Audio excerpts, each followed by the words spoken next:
Selamat sore. Oke, selamat datang di live kelas Tanya Tutor. Untuk topik kali ini kita akan membahas emang benar sel itu sebagai dasar kehidupan. Oke, kira-kira ada yang udah pernah belajar sel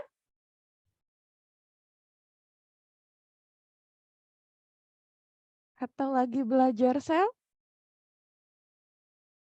Oke, Raka katanya lagi belajar sel. Ada lagi? Katanya Fitri udah. Ada lagi yang udah belajar sel atau lagi belajar sel?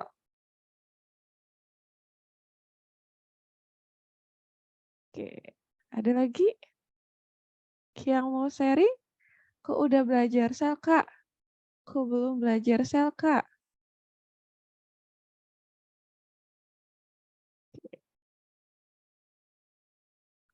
Oke, kalau gitu kita mulai dulu ya. Oke, perkenalkan.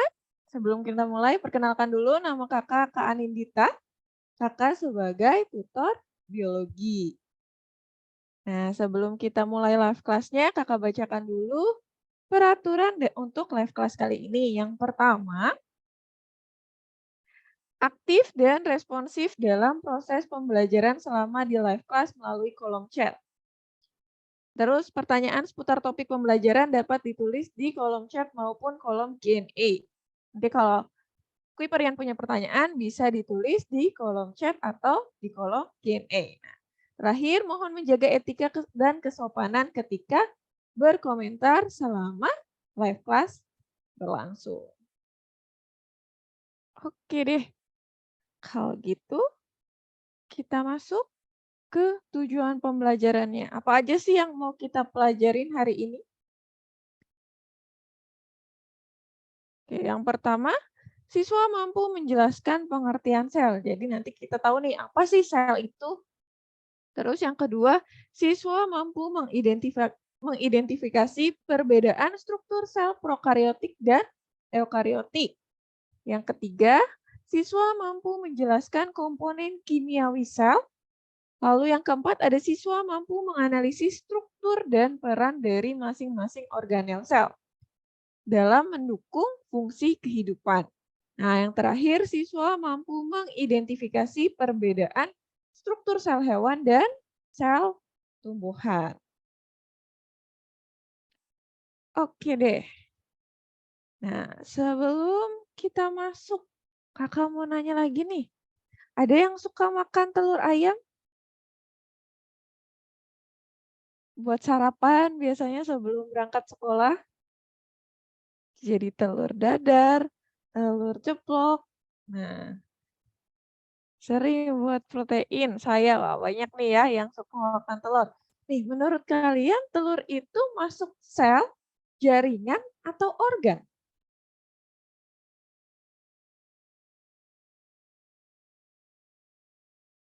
Ada yang tahu?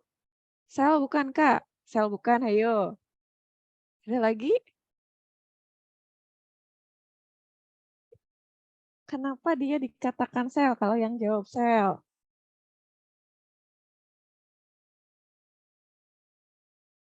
Oke, jaringan. Oke, ada lagi? Sel nggak sih, Kak? Oke, kenapa sih dia termasuk sel? Tahu nggak? Atau nebak-nebak aja nih jawab sel?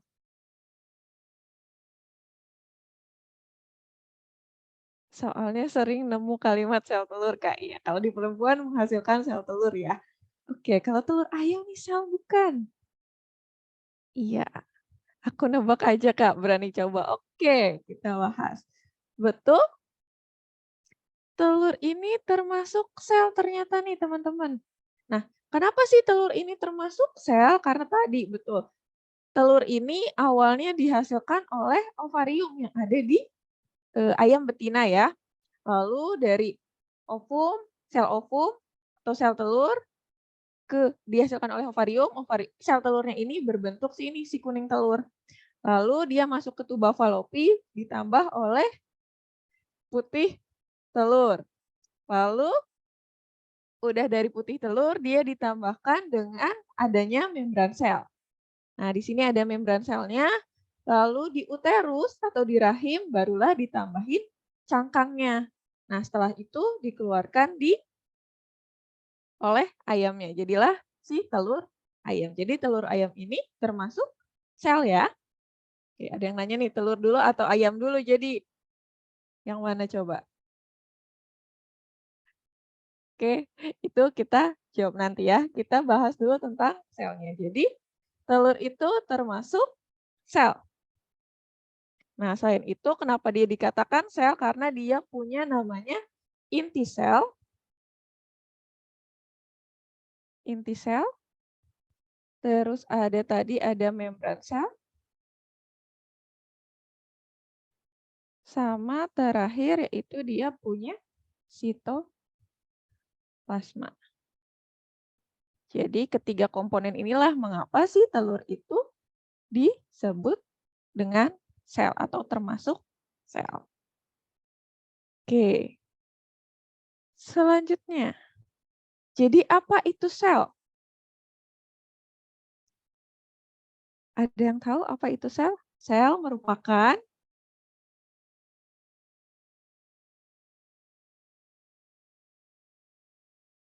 unit terkecil. Ada lagi?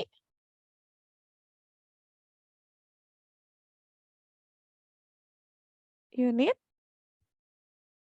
Apa lagi nih selain terkecil masih ada nih?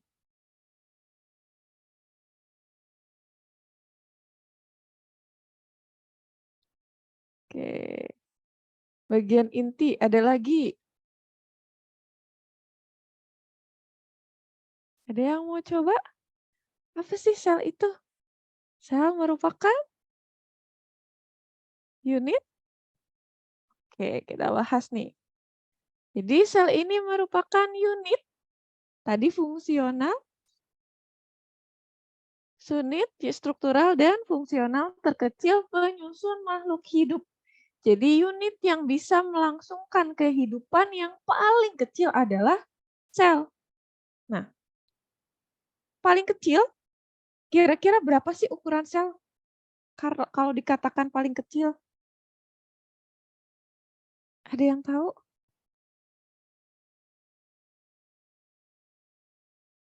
100 mikrometer. Ada lagi?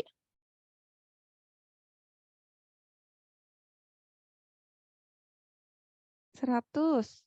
Oke, 1. Oke. Nah, ukuran sel ini walaupun tadi terkecil memiliki ukuran yang berbeda-beda. Sebagian besar sel memiliki diameter 1 sampai 100 mikrometer dengan volume 1 sampai 1000 mikrometer kubik. Jadi, banyak dari sel ini yang merupakan organisme mikroskopis. Jadi dia hanya bisa dilihat oleh mikroskop. Tapi nggak semua sel harus digunakan mikroskop atau harus menggunakan mikroskop untuk melihatnya. Contohnya tadi sel ayam. Kalian perlu perlu lihat pakai mikroskop nggak lihat sel ayam? Enggak kan? Sel telur tadi enggak. Nah, itu contohnya adalah dia ada beberapa yang tidak mikroskopis. Jadi ada yang ukurannya besar. Contohnya tadi adalah sel ayam. Tapi ada juga yang sebagian besar adalah ukurannya itu kecil atau mikroskopis. Nah, contohnya apa nih yang kecil? Ini ada sel amuba. Amuba ini berdiameter sekitar 90 sampai 800 mikrometer. Oke. Ada yang tanyakan dulu sampai di sini? Bisa dipahami?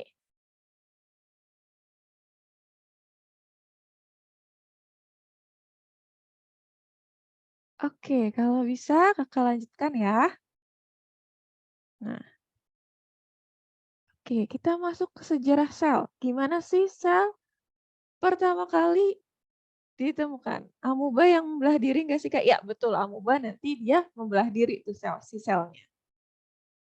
Oke, yang pertama ke sejarah sel. Jadi sel ini pertama kali ditemukan oleh ilmuwan yang bernama Robert Hooke pada tahun 1665. Jadi dia ini mengamati sel gabus pada dinding sel tumbuhan dan diberi nama sel. Nah, gimana sih sel gabus yang pertama kali diteliti oleh Robert Hooke ini? Nah, ini gambarnya. Nah, jadi dia meneliti Betul, mikroskopnya ini yang masih sangat sederhana karena ketika ini mikroskop berlensa belum ditemukan. Maka dari itu yang diteliti oleh Robert Hooke ini berupa sel mati. Jadi dinding sel tumbuhan ini sudah mati. Makanya ruangan-ruangannya kosong. Nah, karena si Robert Hooke ini melihat ruangan-ruangan kecil dan kosong dan menyerupai sela. Sela ini adalah ruangan biarawati berdoa. Nah, makanya disinilah istilah sel itu pertama kali diluncurkan. Nah, dari kata sela ke sel. Nah, lalu setelah Robert Hooke,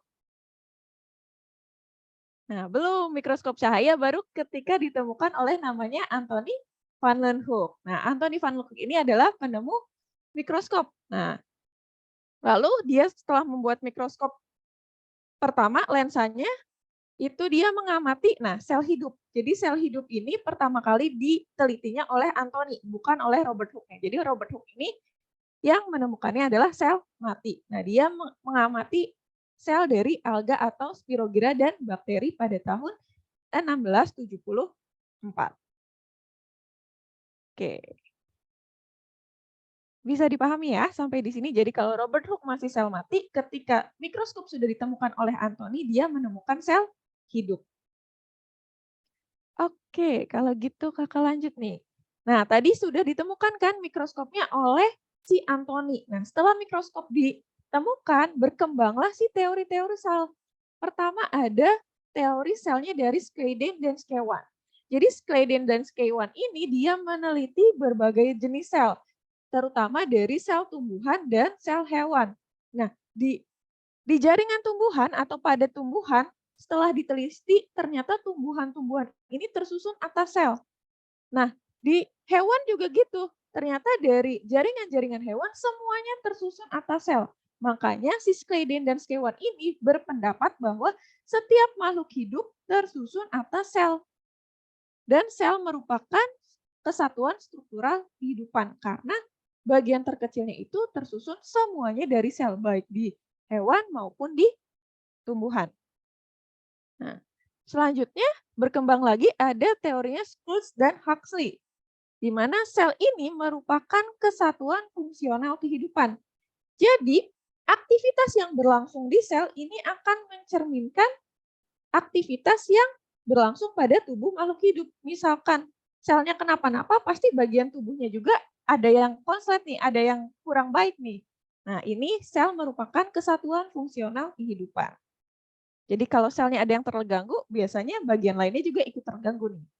Gitu. Nah, selanjutnya ada Rudolf Virchow. Nah, kata Rudolf Virchow, sel ini berasal dari sel atau omnis cellula cellula. Nah, maksudnya gimana sel ini berasal dari sel sebelumnya? Lebih gampangnya gini, kalian tahu bakteri kan membelah diri ya? Betul? Atau tadi amuba membelah diri, benar nggak?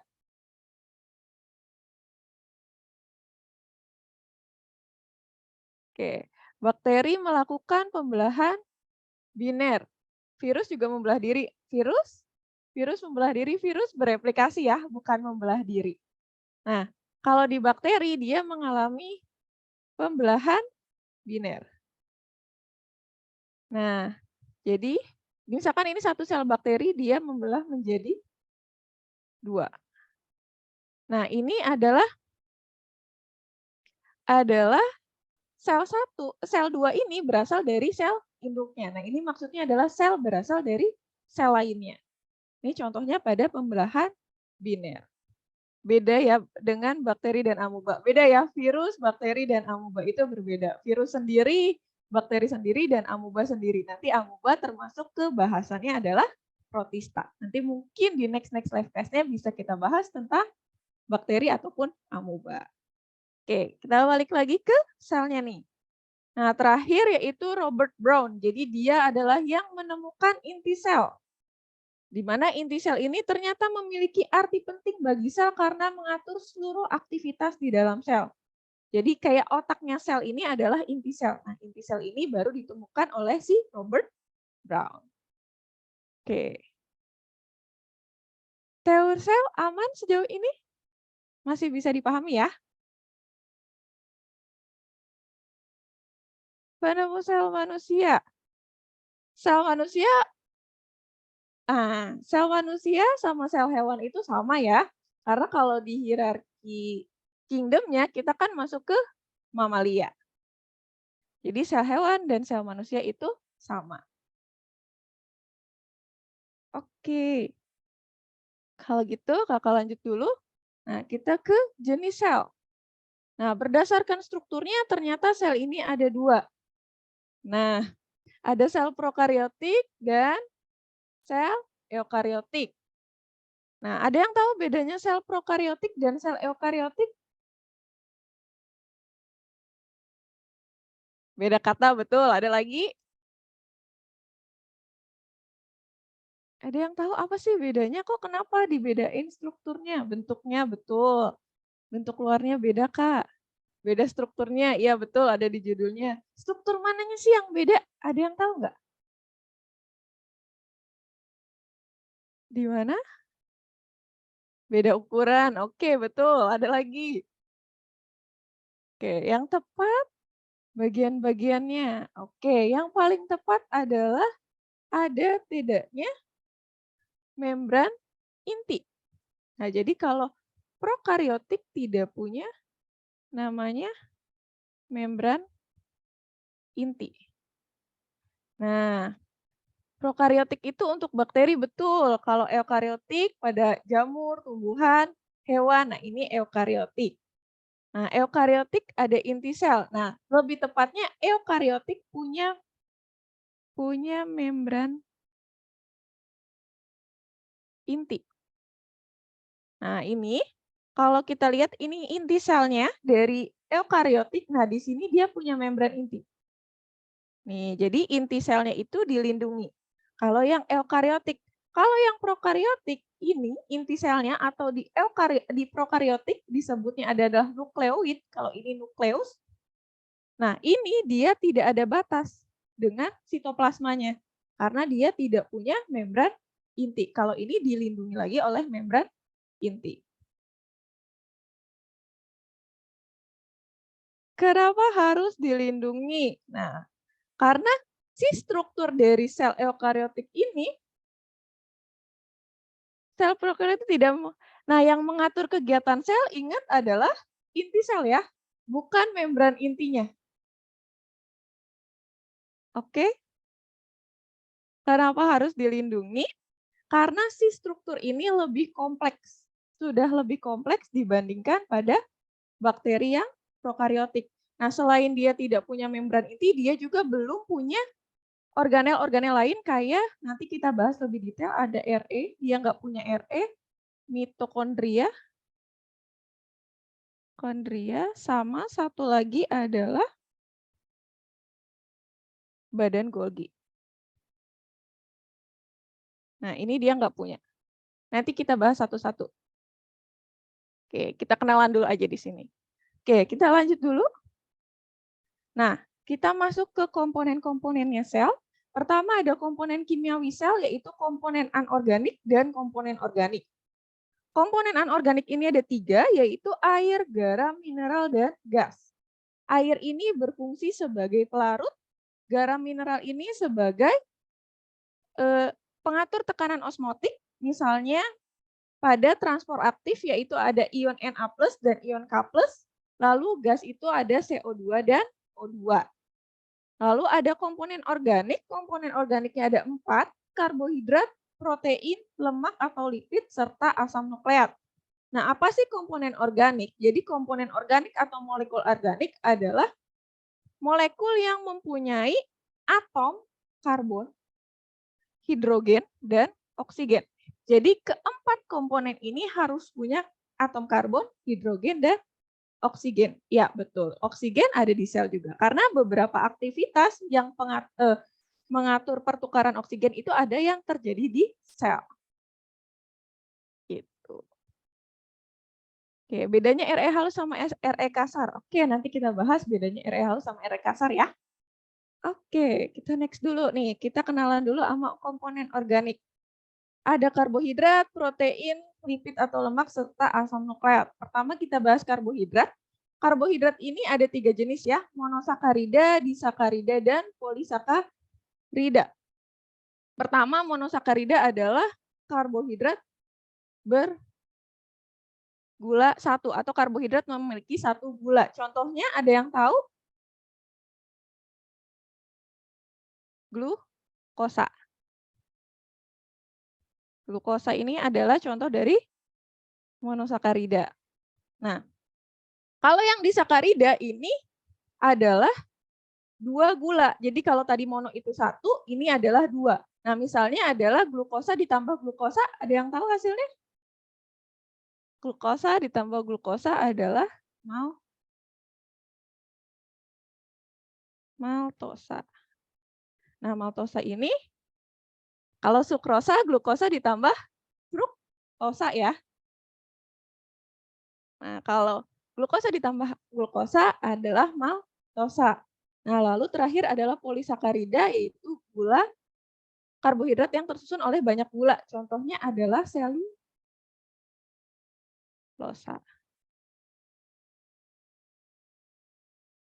Ada unsur gizi karena sel ini kan tadi dasar, paling dasar. Di selnya itu bisa melakukan unsur-unsur kehidupan. Nah, salah satunya ini. Ada yang tahu selulosa ada di mana? Selulosa masih ingat? Ada di dinding sel ya, ada di dinding sel khususnya pada jaringan penyokong yaitu kolenkim. Nah, betul ada di dinding sel. Oke, tadi karbohidrat ini tersusun atas karbonnya, atomnya itu karbo, hidrogen, dan oksigen. Lalu selanjutnya ada protein. Protein ini ada dua peran, yaitu peran katalitik dan peran mekanik. Kalau peran katalitik ini sebagai enzim. Jadi, protein terlibat dalam enzim sebagai biokatalisator untuk mempercepat reaksi tanpa ikut bereaksi. Sedangkan untuk peran mekaniknya ini sebagai pembangun struktur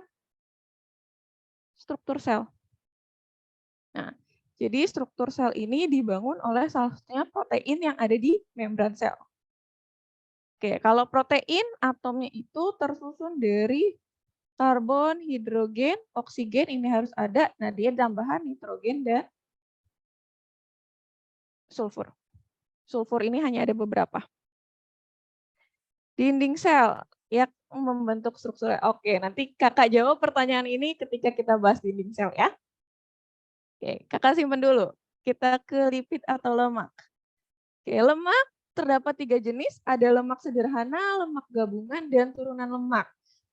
Nah, lemak sederhana ini contohnya adalah trigliserida atau dia adalah lemak yang tersusun dari 1 gliserol dan 3 asam lemak. Lalu ada lemak gabungan, dia tersusun atas fosfolipid.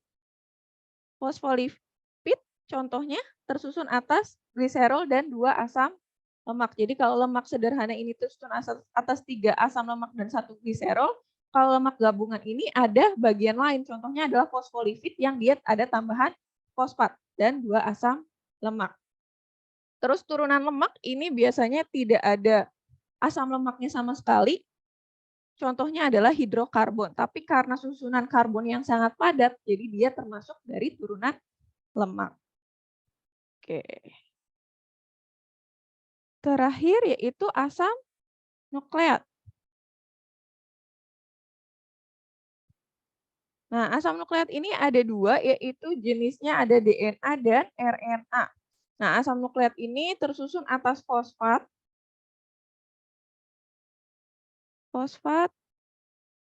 gula pentosa, dan satu lagi adalah basa nitrogen. Nah, bedanya DNA dan RNA ini ada di gula pentosanya. Kalau DNA adalah gulanya deoksiribosa, kalau RNA adalah gulanya itu berupa ribosa. Kalau berdasarkan fungsi, DNA ini nanti membawa informasi genetik yang bisa diturunkan kepada keturunannya. Kalau RNA ini nanti akan menyusun sintesis protein. Oke deh. Ada dong, nanti RNA-nya ada di mana, DNA-nya ada di mana, nanti kita bahas ya di komponen sel yang berikutnya. Oke, komponen kimiawi sudah clear? Aman ya? Oke, cuma ada virus dan organisme yang lain. Oke, nanti kakak jawab yang itu. Oke, sebelum kakak jawab, kita mau main dulu nih, main ice breaking. Oke, apa yang salah dengan gambarnya? Kakak contohin satu nih. Misalkan di sini ada gambar 4 lingkaran. Yang beda nomor berapa? 2. Oke, 2, betul. Oke. Nanti misalkan kalau pertanyaan yang tadi tenggelam boleh dilempar ke Q&A ya. Nanti kakak jawab. Oke, lanjut yaitu ada, nah yang ini kira-kira nomor berapa nih? 4. 1, yakin nih 1? 1, 2, 3 kan sama-sama ikan ya, yang 4 beda sendiri yaitu panda. Oke, yang ketiga 4. Oke. Oke, 2, ada lagi? 2, ada lagi?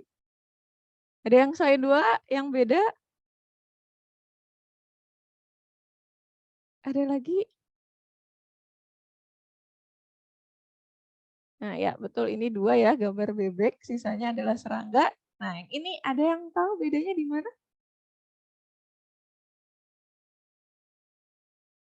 3, ada lagi? 3, 3, 3, oke sepakat ya 3, betul. Ini emoticonnya beda sendiri nih. Yang ini warnanya adalah ungu ya. Nah jadi ini jawabannya 3, lanjut yang ini. Ada yang tahu bedanya di mana? Oke, lebih sulit lagi katanya. Oke, coba yang ini bedanya di mana?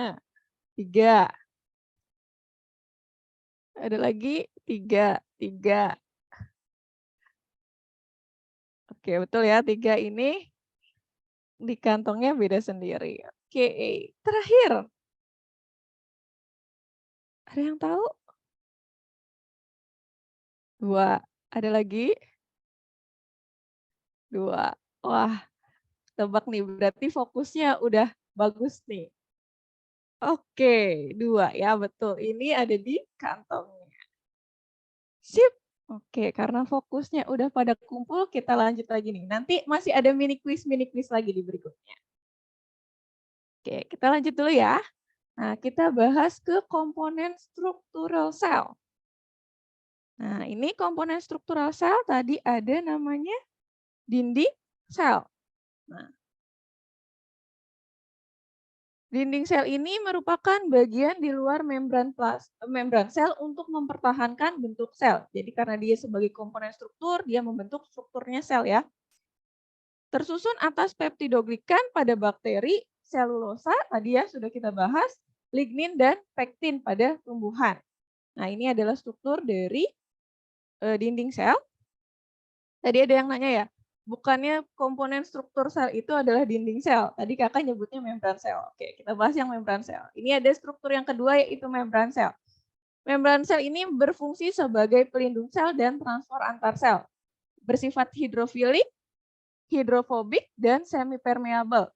Jadi karena si membran sel ini tersusun atau fungsinya ini untuk transfer antar sel, dia harus semipermeable atau bisa menyaring zat-zat yang bisa masuknya apa aja nih. Terus juga dia ada yang hidrofilik, suka air, dan hidrofobik, tidak suka air. Nah, bedanya apa nih? Keduanya ini sama-sama komponen struktur sel. Yang bilang dinding sel sebagai komponen struktur, yang bilang membran sebagai komponen struktur juga benar. Jadi kalau dinding sel ini dia hanya ada pada tumbuhan.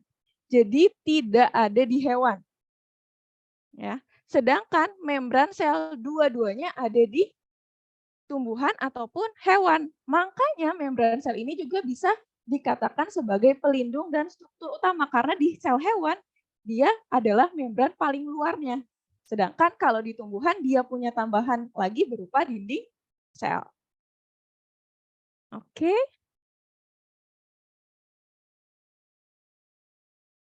Oke, sel hewan kok nggak ada dinding selnya? Karena sel hewan ini nanti bentuknya itu bisa berubah-ubah. Kalau sel tumbuhan itu bisa harus rapat dan struktur.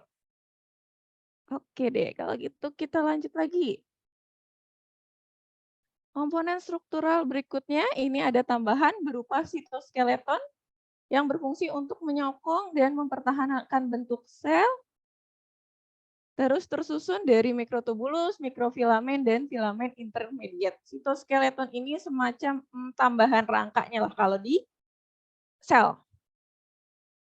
Nah, lalu, oh pantesan bentuk sel hewan sangat acak. Iya, kalau di mikroskop sel hewan ini lebih susah lihat strukturnya karena dia bentuknya tidak tetap ya, tidak tentu. Beda sama sel tumbuhan, biasanya kelihatan tuh kotak-kotaknya. Oke, komponen struktural yang berikutnya ada sitoplasma.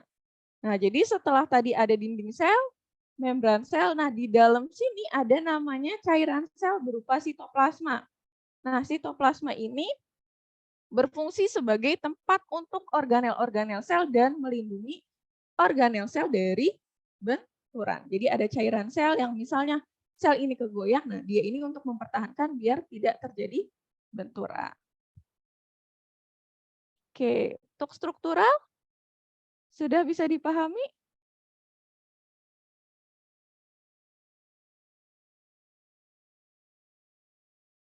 Oke, kalau sudah, kita next ya. Nah, yang ini fungsional. Nah, yang pertama tadi fungsional yaitu ada nukleus. Nukleus ini atau inti sel, dia berfungsi mengatur aktivitas sel dan pembawa materi genetik.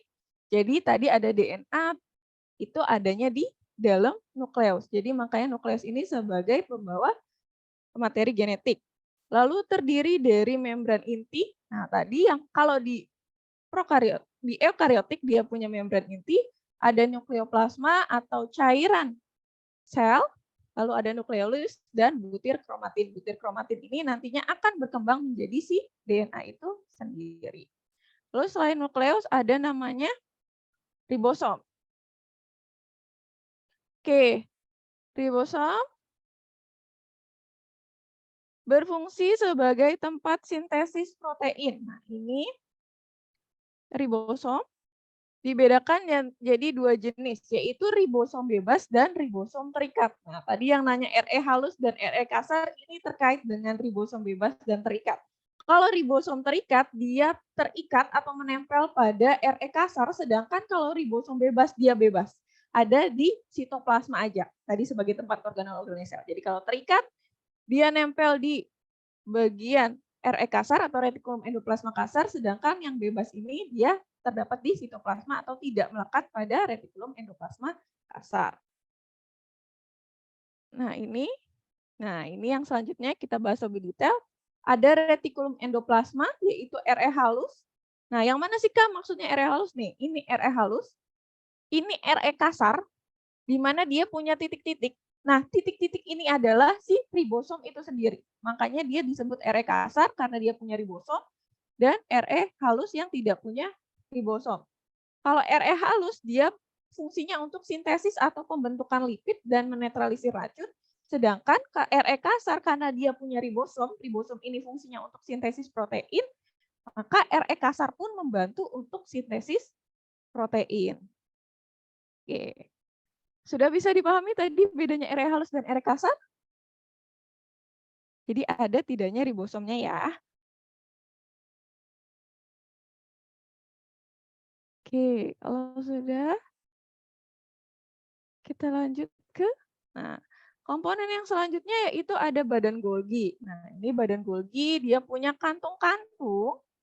Nah, karena dia punya kantung-kantung ini sesuai juga dengan fungsinya yaitu untuk sekresi atau menghasilkan kelenjar-kelenjar hormon. Jadi bahan-bahan untuk hormon ini dihasilkan oleh sel-sel kelenjar pada si badan Golgi. Oke, 4 dulu, aman ya? 4 komponen fungsional sel dulu. Masih aman?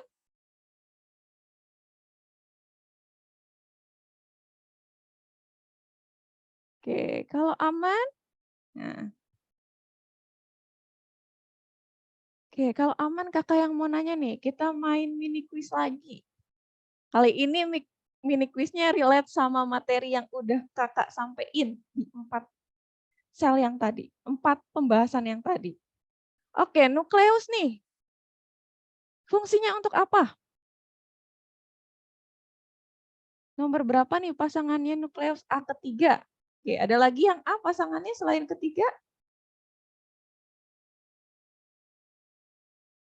Ada lagi. Yang mau menjawab lain 3, Kak. Oke, ada lagi yang beda gitu? 3, oke, kita cek dulu deh. Benar nggak nih nukleus ini fungsinya untuk mengatur ketiga, Kak. Ya. Nukleus betul fungsinya mengatur aktivitas sel. Oke, dinding sel nih yang kedua.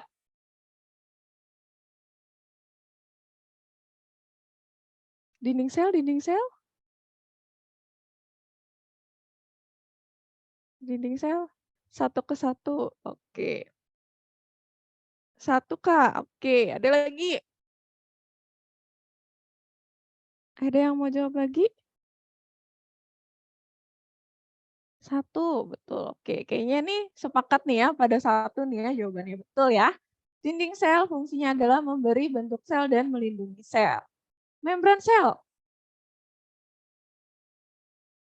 Membran sel. C keempat, Kak. Oke, ada lagi nggak? Apakah sepakat semuanya C keempat? Oke, keempat, Kak. Ada lagi? Empat, empat. Oke, kita cek ya.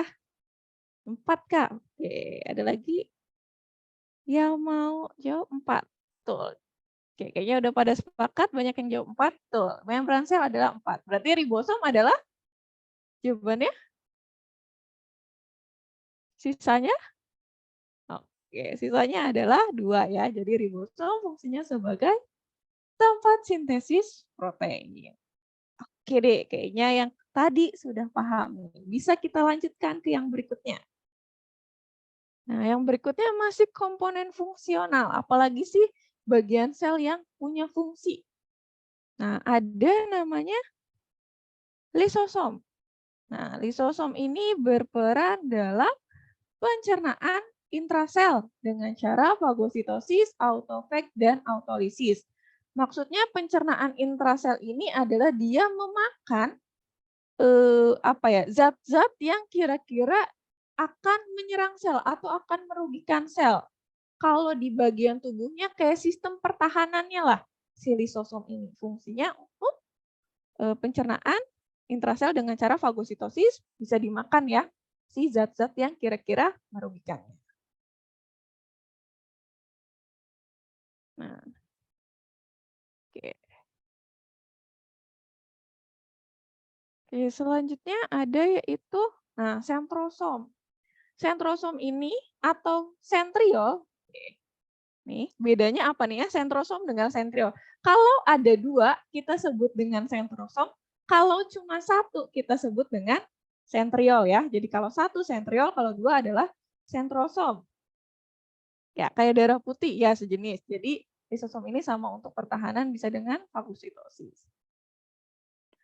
Sentrosom ini terdiri dari sepasang ya. Nah, tadi kalau sepasang kita sebut dengan sentrosom, kalau satu kita sebut dengan sentriol. Berfungsi untuk membentuk benang spindel. Nah, ada yang udah pernah belajar pembelahan sel? Mitosis, meiosis. Nah, tahu ya membentuk benang spindel. Nah, bentuk benang misalnya kita lihat misalnya ini selnya. Nah, di sini ada sentriol, di sini sentriol. Nah, sentriol ini akan membentuk benang spindel. Nah, nanti di tengahnya di sini misalkan ada kromosomnya. Nah, ini adalah benang-benang spindel ini dibentuk oleh sentrosom. Nah, kalau ada satu di sini berarti namanya sentriol. Gitu ya. Jadi dia terlibat dalam pemberangan sel. Nah, sentrosom ini hanya ada terdapat pada sel hewan.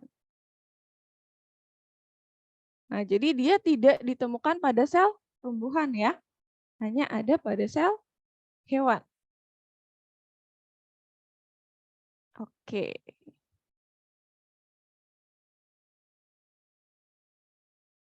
Nah, iya, hanya ada pada sel hewan. Oke, selanjutnya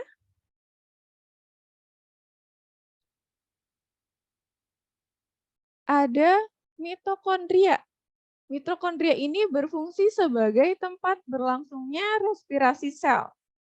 Nah, kelas 12 ada yang sudah belajar katabolisme ya, mungkin sedang belajar katabolisme. Nah, ini adalah mitokondria, tempat terjadinya respirasi sel. Nah, atau tempat menghasilkan energi. Memiliki membran rangkap yaitu membran luar dan membran dalam. Jadi, mitokondria ini punya dua, yaitu membran luar yang ini. Nah, dia punya lagi membran di dalamnya. Nah, yang ini. Makanya nanti kalau kita bahas katabolisme, ada yang di bagian luar mitokondria, ada yang bagian matriks atau krista mitokondria. Nah, gitu ya.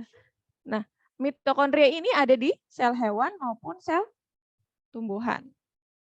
Dia ada di keduanya.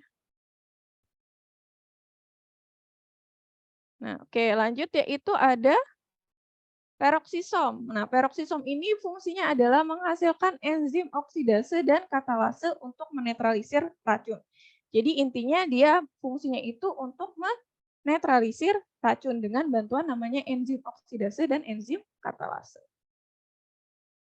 Oke. Selanjutnya yaitu ada vakuola dan ini yaitu plastida. Kalau vakuola, vakuola ini ada di sel hewan dengan sel tumbuhan. Kalau yang di sel tumbuhan namanya vakuola sentral dan ukurannya besar, sedangkan kalau di sel hewan ini adanya vakuola kontraktil dan vakuola makanan. Sebentar ya.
Oke, Kakak lanjutkan. Tadi di tumbuhan ini ada namanya vakuola sentral. Biasanya vakuola sentral ini bentuknya besar, terus dia fungsinya untuk menyimpan cadangan makanan. Nah, sedangkan pada hewan ini contohnya adalah pada golongan protista, ini ada dua, ada vakuola kontraktif dan vakuola makanan. Nah, bedanya apa vakuola kontraktif dan vakuola makanan? Kalau vakuola kontraktif, nah ingat ya ini protista, jadi dia tidak punya sistem pencernaan atau sistem pencernaannya belum sempurna. Makanya dibantu oleh vakuola kontraktif dan vakuola makanan. Kalau vakuola makanan, jelas berarti dia fungsinya adalah untuk mencerna makanan yang masuk. Nah, ini yang makanan yang masuk untuk mengolah. Sedangkan vakuola kontraktif ini fungsinya adalah mengatur yang cairannya. Makanan sel apa emang, Kak? Nah, ini kan, dia masuknya ke uniseluler ya, si protista ini, jadi hanya satu sel. Nah, bisa jadi, makanannya berupa air, yaitu ada partikel-partikel yang masuk, nah disaring, kayak gitu. Nanti nutrisi-nutrisinya diambil dari air yang masuk. Nah, selanjutnya ada si plastida. Nah, plastida ini, fungsinya plastida ini merupakan organel yang hanya terdapat pada sel tumbuhan. Jadi plastida ini hanya ditemukan pada sel tumbuhan. Di mana plastida ini ada 3 jenis, yaitu kromoplas, leukoplast, dan kloroplas. Nah, ini adalah kloroplas, fungsinya adalah untuk fotosintesis ya, makanya hanya ada di sel tumbuhan. Nah, kloroplas ini hanya punya pigmen hijau. Pigmen yang membantu untuk fotosintesis. Sedangkan leukoplast ini tidak punya pigmen dan kromoplast ini dia punya pigmen lain selain warna hijau. Oh, bukannya diminum Kak kalau cair. Jadi bedanya kalau kita kan makan dikunyah terus minum ya air diminum ya. Kalau ini enggak semua masuk mulut, eh, tidak ada pengolahan pada mulut kayak mekanik dikunyah dulu. Nah, ini enggak semuanya lewat yang terlarut dalam air. Makanya dia makannya itu melalui zat-zat yang terlarut dalam air. Gitu. Oke, semua komponen sel sudah kita bahas. Oke.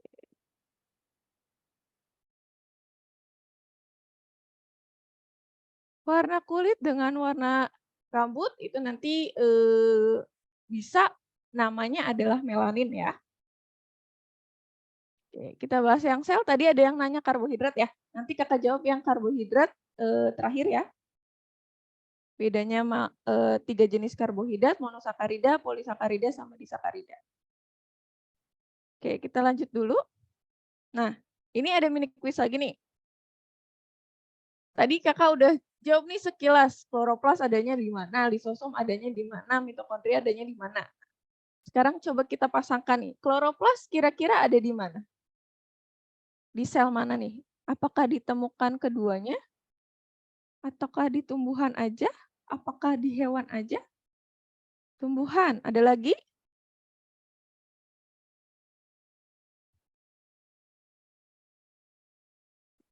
Dua tumbuhan, ada lagi? Tumbuhan saja, Kak. Oke, betul ya. Dia hanya ditemukan hanya pada tumbuhan. Oke, lisosom. Lisosom sel hewan. Ada lagi? Hewan. Oke, kayaknya sepakat nih di sel hewan aja. Betul, lisosom hanya ditemukan pada sel hewan. Mitokondria.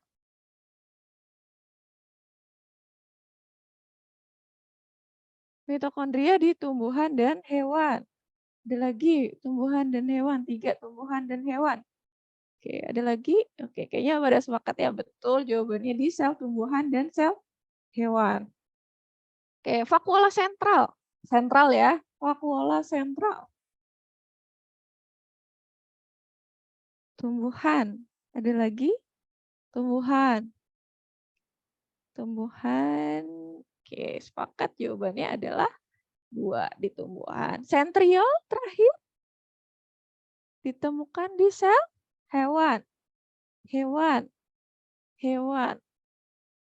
Oke, betul sentriol ada di sel hewan. Nah, kita udah bahas nih.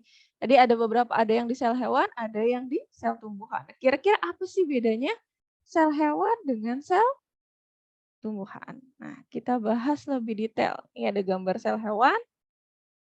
Ya, tadi dia hanya punya membran sel, sedangkan ini sel tumbuhan dia punya dinding sel. Nah, lalu ya betul dinding sel. Nah, ini kita lihat perbedaan detailnya. Sel hewan tidak memiliki dinding sel, sedangkan sel tumbuhan dia memiliki dinding sel dan membran sel. Jadi kalau sel hewan dia punyanya membran sel aja nih, kalau sel tumbuhan dia punya keduanya. Nah, lalu sel hewan karena dia tidak punya dinding sel, maka bentuknya tetap ya. Bentuknya tidak tetap, sorry. Karena dia tidak punya dinding, sedangkan sel tumbuhan ini bentuknya adalah tetap. Nah, sel hewan tadi tidak memiliki plastida, sel tumbuhan umumnya memiliki plastida karena untuk tadi fotosintesis ya, salah satu jenis plastida adalah kloroplas. Lalu memiliki lisosom. Sel tumbuhan tidak memiliki lisosom. Sel hewan memiliki sentrosom. Kalau sel tumbuhan tidak memiliki sentrosom. Tadi sentrosom untuk pembelahan sel ya. Nah, timbunan zatnya atau penyimpanan zatnya berupa lemak dan glikogen, sedangkan timbunan zatnya berupa zat pati ataupun amilum pada tumbuhan. Oke, pada hewan tertentu memiliki vakuola berukuran kecil dan sedikit. Nah, kalau pada tumbuhan vakuolanya ini berukuran besar dan banyak. Jadi kalau hewan ini kecil atau bahkan tidak ada ya di sini, atau tadi kecil itu bentuknya vakuola kontraktil dan vakuola makanan. Kalau yang di tumbuhan itu bentuknya besar nih vakuolanya.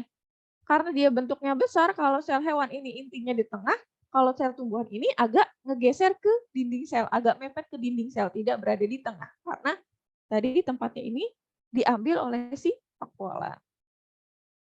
Oke deh, itu yang kita pelajari sebelum ke latihan soal. Atau kita mau latihan soal dulu kali ya? Nanti kita satukan pertanyaannya di sesi Q&A. Oke, contoh soalnya. Oke, yang pertama tadi udah kita bahas nih perbedaan antara sel hewan dan sel tumbuhan. Kira-kira yang tepat yang mana?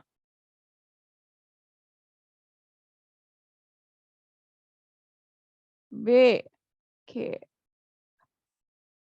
Ada lagi?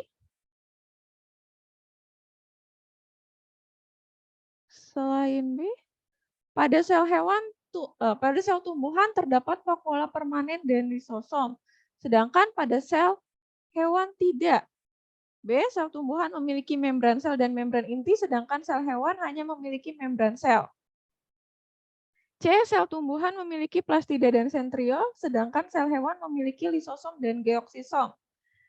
D. Sel tumbuhan bentuknya berubah-ubah, sedangkan sel hewan bentuknya tetap.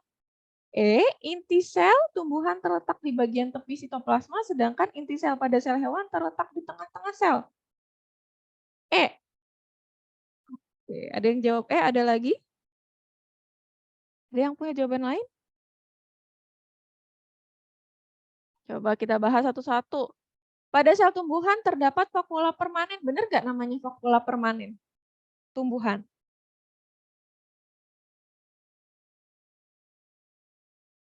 Bukan ya? Betul. Namanya apa nih kalau di tumbuhan? Vakuolanya. Bukan permanen, tapi sentral. Nah, terus lisosom ini adanya di sel hewan. Berarti bukan nih yang A. Yang B, sel tumbuhan memiliki membran sel dan membran inti, sedangkan hewan hanya punya membran sel. Betul, salah? Salah ya. Ini hanya ada tumbuhan punya dinding sel ya. Kalau membran inti itu pada eukariotik dan prokariotik. C. Sel tumbuhan memiliki plastida dan sentriol, sedangkan sel hewan memiliki lisosom dan glioksisom. Bukan ya, sentriol ini hanya ditumbuhkan pada sel hewan. Jadi ini bukan. Sel tumbuhan bentuknya berubah-ubah, sedangkan sel hewan bentuknya tetap. Bukan juga kan? Sel tumbuhan punya dinding sel. Makanya dia bentuknya adalah tetap. Jadi ini kebalik. Inti sel pada sel tumbuhan terletak di bagian tepi sitoplasma. Sedangkan inti sel pada sel hewan terletak di tengah-tengah sel. Nah ini betul. Jadi tumbuhan agak ngegeser nih karena dia punya namanya vakuola sentral tadi yang bentuknya besar. Jadi jawabannya adalah yang tepat yang E. Oke, lanjut. Nah ini tadi pembahasannya. Nah contoh soal yang kedua, sel prokariotik berbeda dengan sel eukariotik sebab pada sel prokariotik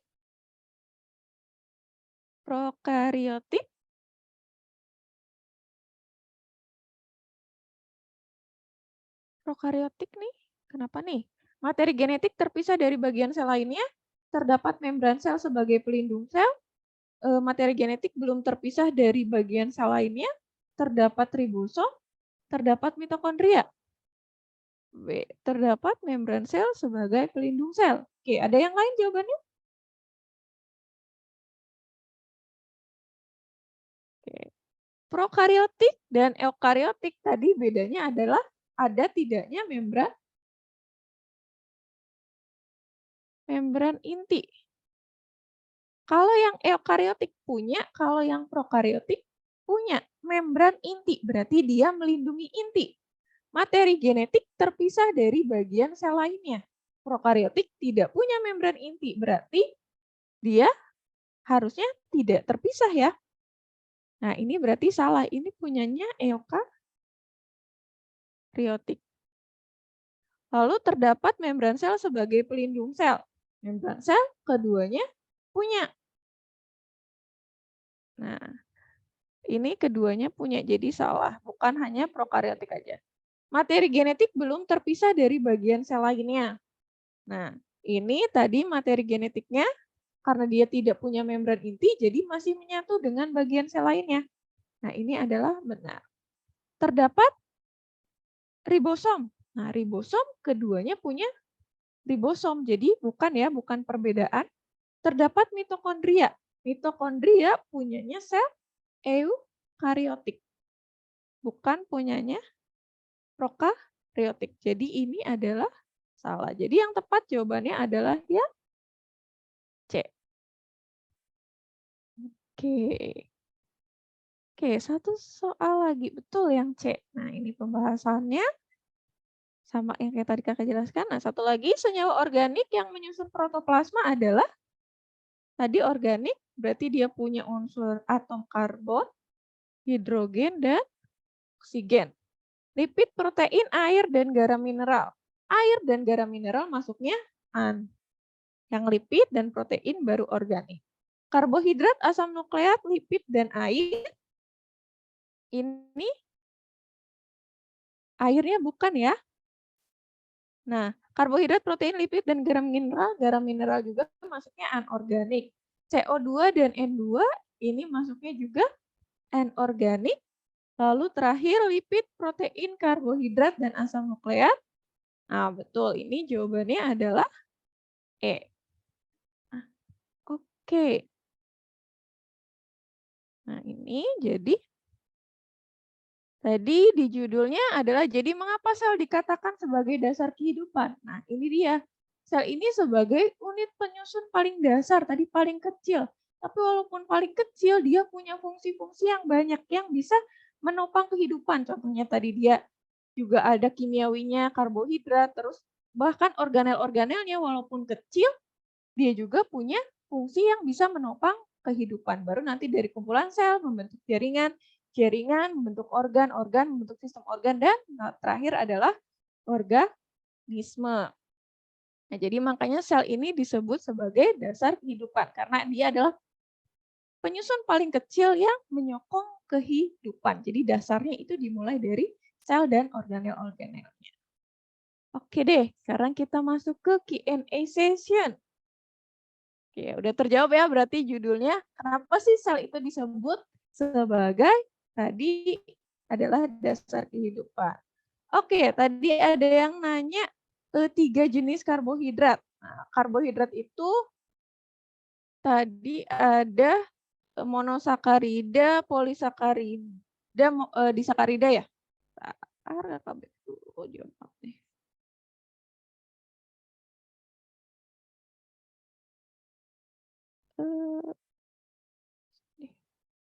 Jadi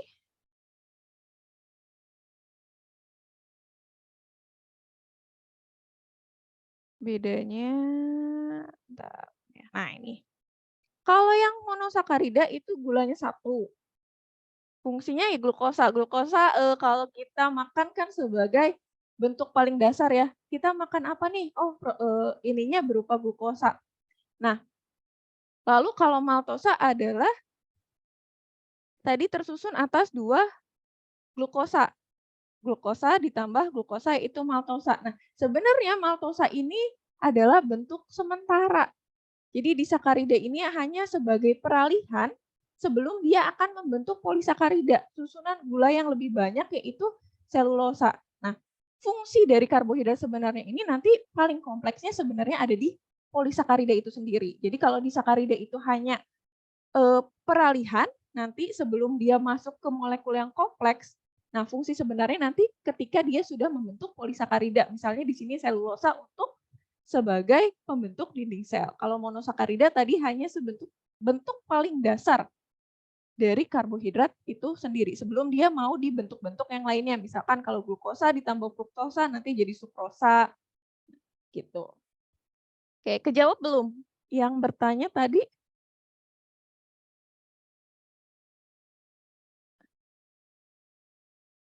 3 jenis karbohidrat atau masih bingung?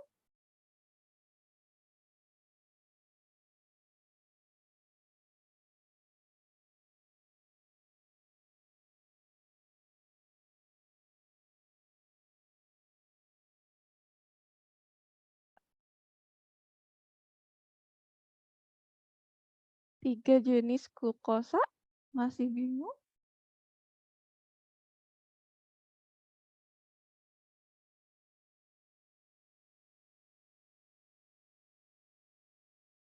Oke, kalau gitu, ada lagi yang nanya, Kak, kalau vesikel itu bagian dari mana, Kak?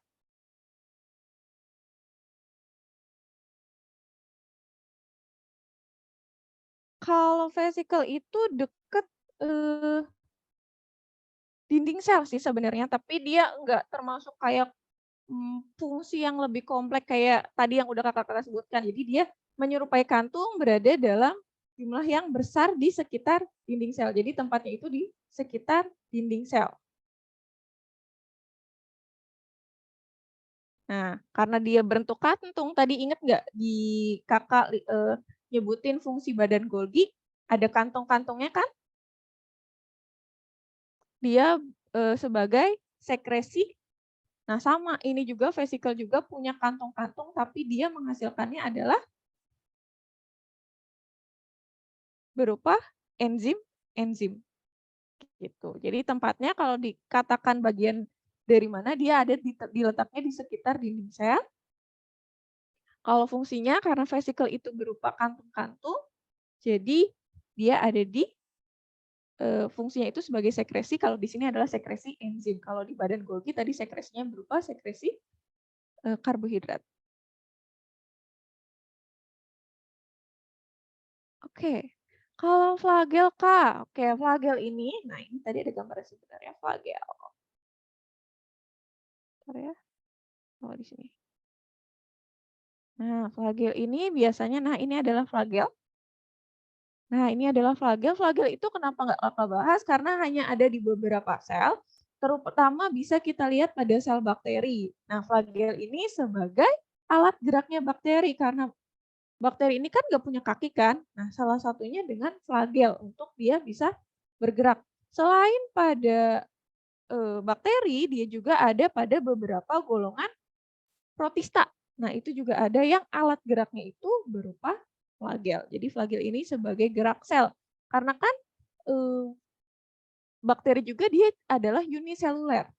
Tersusun hanya ada satu sel. Jadi ini dia cuma punya satu sel bakteri ini. Gimana sih satu sel ini bisa gerak ya? Dengan flagel ini. Gitu.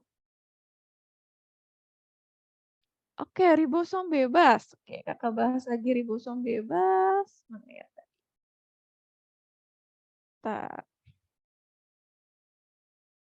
Oke, ribosom ya. Ini deh kalau nggak salah. Nah, ini ya.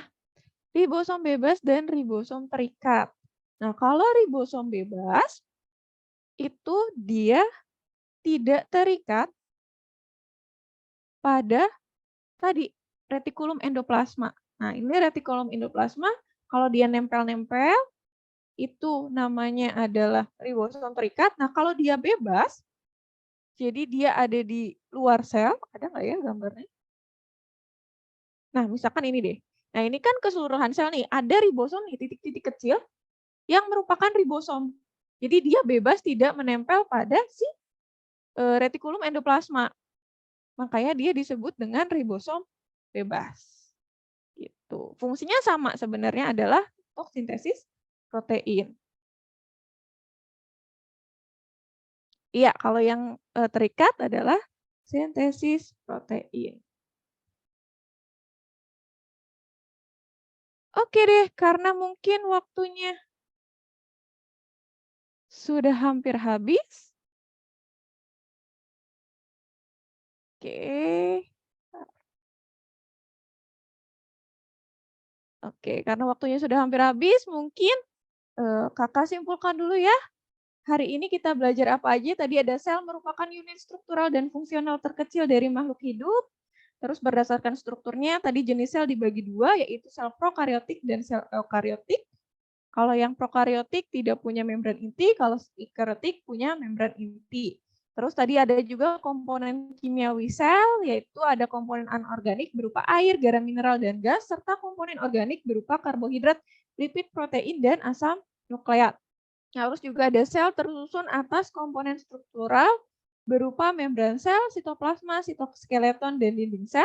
Ada juga terakhir yaitu komponen fungsional. Jadi ada komponen kimiawi, ada struktural, dan fungsional. Yang fungsional ada ribosom, sentrosom, nukleus, retikulum endoplasma, badan Golgi, lisosom, vakuolam, mitokondria, dan plastida. Nah, mungkin itu untuk live class kali ini. Nanti Kuiperian jangan lupa nih join lagi di live class selanjutnya.